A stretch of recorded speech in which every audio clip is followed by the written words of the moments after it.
小米12S Ultra、三星 S22 Ultra 两台影像旗舰手机，它们俩的对比啊，大家等了一段时间了，我也把它们的程序都升级到了最新版本。在正式对比前呢，先问一下各位啊，如果是你会选择哪台手机呢？选择小米12S Ultra 的打1，选择三星 S22 Ultra 的打2。小米跟三星这两个厂家在合作上还是非常密切的。三星有什么最新的硬件，小米都能第一时间用上。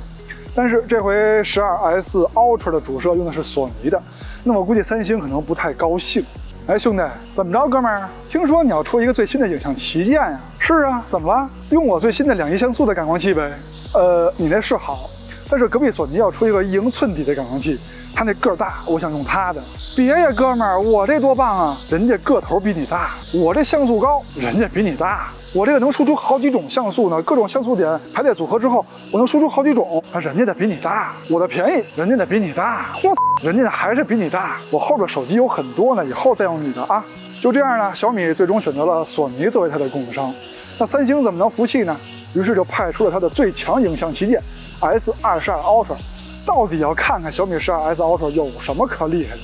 那我们呢是聊摄影的节目啊，开头呢我会用这两台手机去拍摄一些摄影作品。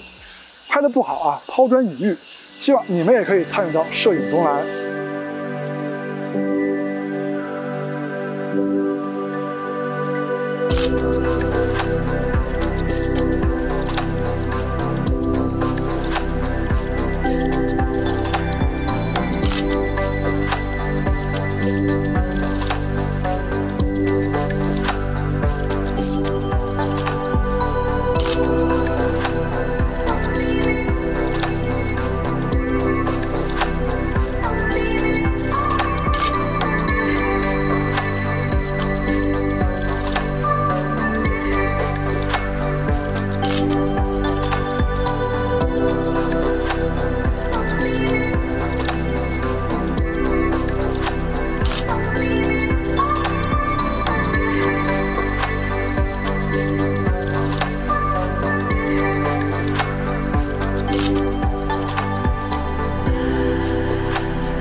那前面的照片呢，就是这两台手机所拍的啊。还是那句话啊，希望你也可以参与到摄影中来。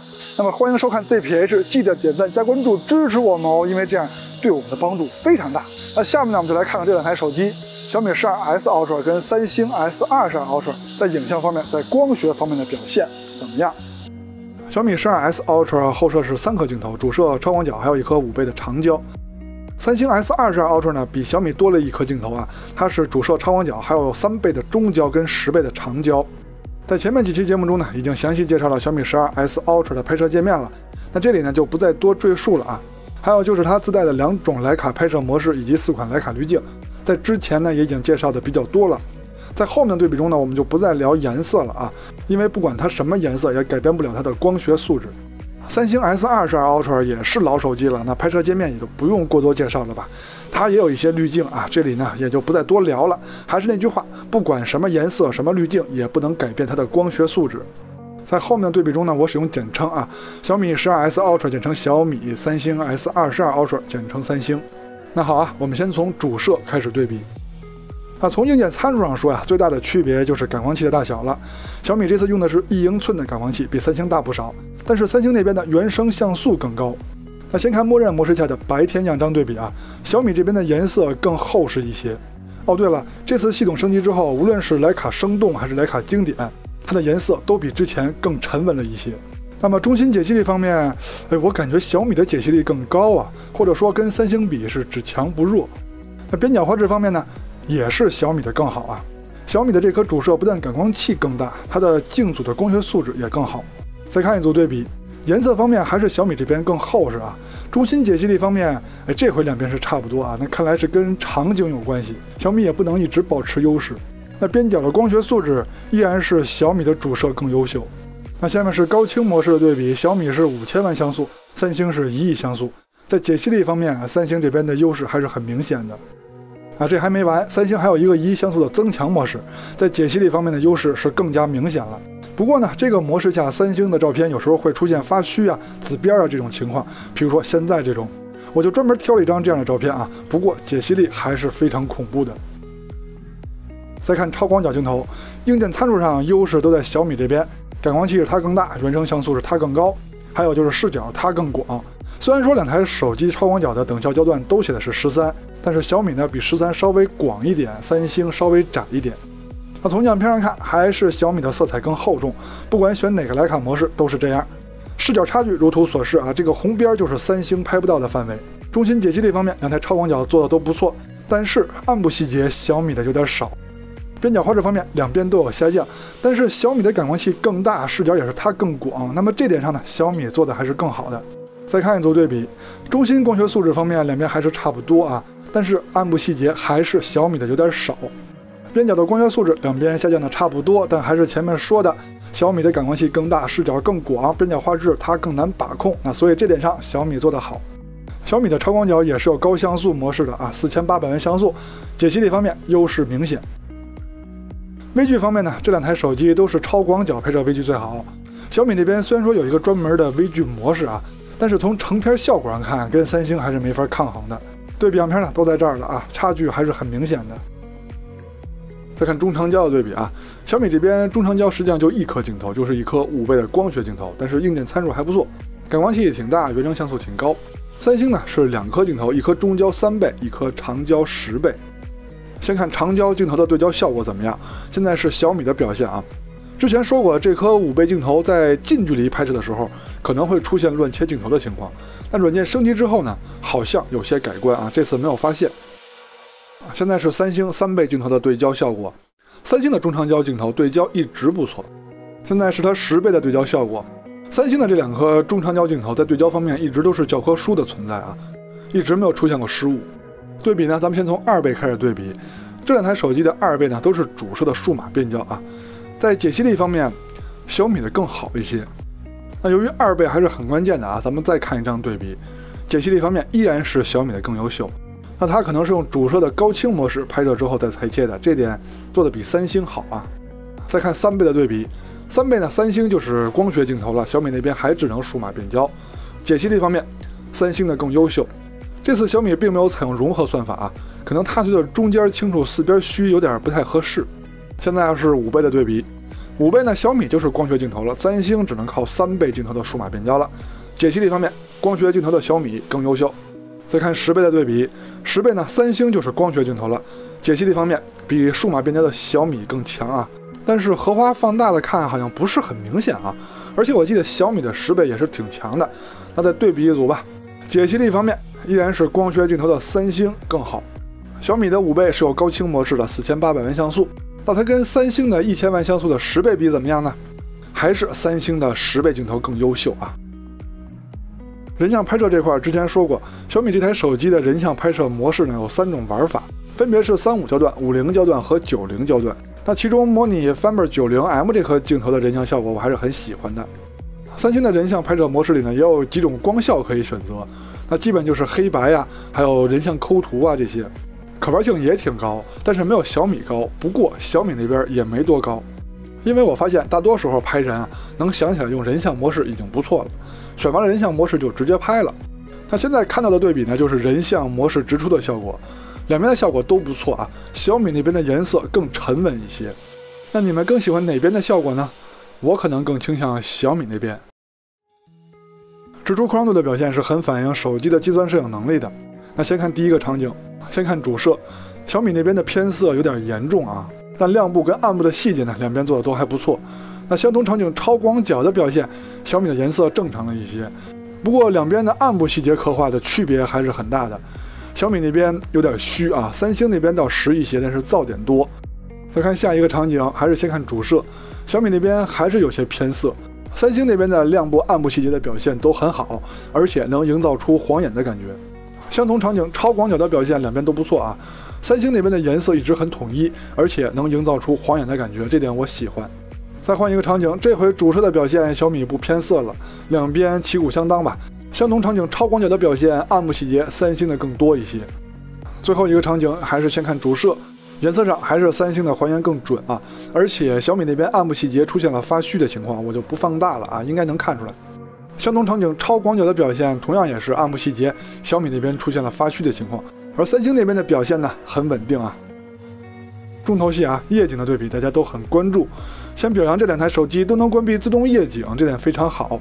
关闭以后呢，无论多暗，成像速度都非常快。但如果想拍亮点、拍暗点，你手动选择夜景模式就行了。先看第一个场景，城市照明环境的大光比场景。主摄的表现，两台手机很接近，超广角的表现也算是不分伯仲啊，都很不错。再换一个暗一些的场景，先看主摄，亮部细节两边差不多，暗部细节三星的更丰富。超广角的表现，亮部细节也差不多，暗部细节还是三星的更丰富。再换一个有强光的场景啊，先看主摄，亮部细节小米的更好，暗部细节三星的更丰富。超广角的表现也是如此，亮部小米好，暗部细节三星的更丰富。这个场景明暗的差距就更大了，主摄的表现上，亮部细节小米的更好，暗部细节两边差不多。超广角的表现，三星的更好啊，无论是亮部还是暗部。啊，这个场景我特意开了自动夜景啊，有人问开了自动夜景效果会不会好一些？那是肯定的啊。但是三星那边呢，开了自动夜景，这个场景也没触发，所以我还算它直出。重要的是超广角的变化，小米那边很明显。你们可以看一下开跟不开的对比啊，开了之后效果肯定会好很多。但是呢，我的习惯是只要能关自动夜景肯定关，因为我的手机我做主。从女流氓小象开始就打开夜景模式了，因为太暗了。主摄的表现小米更好，暗部细节呈现的更丰富。超广角的表现两边半斤八两。祖传神助场景主摄也是小米的更优秀，细节呈现的更多。超广角的表现三星的更好。健身器场所主摄也是小米的更好，细节展现它更多啊。夜景的对比从来看的都不是谁更亮，而是看的谁细节呈现多。超广角的表现三星更好，但有什么用呢？主摄是小米好啊。最暗的场景祖传神助 Pro 啊都不用放大了啊，主摄的表现就是小米的好，超广角的表现半斤八两都不能用。视频录制我们依然用的是默认设置啊，就是多数人拿起来就录的设置。现在是主摄白天走路的防抖表现，清晰度都不错啊，防抖也都很好。相同场景超广角的表现，颜色上小米就不太好看了，而且清晰度解析力也没有三星的高啊，防抖倒是都不错。现在是3倍录像的表现，清晰度是三星的更高，那毕竟它是光学镜头嘛。但是小米那边的画面会莫名的旋转，这我不知道是怎么回事啊。之前我也发现过这种情况。